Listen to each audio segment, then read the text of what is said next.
আমরা আমরা হইলাম রাজপথের সৈনিক। আমরা এই 21শে ফেব্রুয়ারি প্রতিদিন আমরা এই প্রভাত ফেরি আজকে থেকে না, বহু বছর ধরে বাংলাদেশ জাতীয়তাবাদী দল করে আসছে এবং বিগত বছরগুলোতে আমরা ঘন্টার পর ঘন্টা অযথা আমাদেরকে দাঁড় করিয়ে রেখেছে প্রতিকূলতা, আগের দিন রাতে গ্রেফতার, নানাবিধ প্রতিকূলতা। এবং এ গ্রেড ক্লিংকারের কনফিডেন্স সিমেন্ট বাংলাদেশের হৃদয় জুড়ে।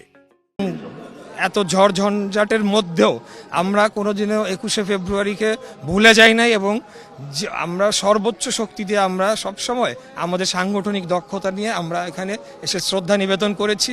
তো আজকে একটা বেটার পরিবেশ, মুক্ত পরিবেশ, সবাই যার যার মতো তাদের শ্রদ্ধা নিবেদন করতে আসছে। এটাই তো আমাদের আন্দোলনের উদ্দেশ্য ছিল। তো সেটি সফল হয়েছে। এখন দেশকে সামনের দিকে এগিয়ে নিয়ে যাওয়ার পালা।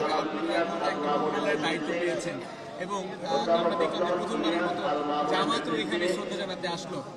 আপনি আসলে ব্যক্তি হিসেবে থেকে এখন মন্ত্রী হিসেবে কেমন বোধ করছেন এইসব বিষয় দেখে? যারা এখন নতুন করে আমি এই কথাটা যেদিন আমাকে মুক্তিযোদ্ধা প্রজন্ম দলের মুক্তিযুদ্ধের প্রজন্মের সভাপতি আহ্বায়ক হিসেবে ঘোষণা করা হয়, সেদিনও আমি মুক্তিযোদ্ধাদের সামনে বলেছিলাম যে যাই হোক, তারা যে কোনো কারণেই হোক তারা ক্ষমা চেয়েছে দেশের এবং দেশের বাইরে গিয়ে তখন দুঃখ প্রকাশ করেছে। যদিও ভাষাটা অনেকের পছন্দ নাও হতে পারে, কিন্তু এখন আমরা এই বিভেদকে কি ধরে রেখে দেশকে, জাতিকে বিভক্ত করে আবারও ধ্বংসের দিকে নিয়ে যাব যেভাবে আওয়ামী লীগ নিয়ে গিয়েছিল, নাকি এখন দেশকে ঐক্যবদ্ধ করে আমরা আমাদের সমস্যাগুলো নিরসন করব, যেটা ছিল মুক্তিযুদ্ধের আসল এক উদ্দেশ্য, সেটা কি আমরা বাস্তবায়ন করব কিনা? তাই সবাই যে এখানে শ্রদ্ধা জানাচ্ছে, এই বিষয়গুলো নিয়ে আর বিতর্ক না করুক, সেটাই আমরা তাদের প্রতি আবেদন জানাই। Thank you.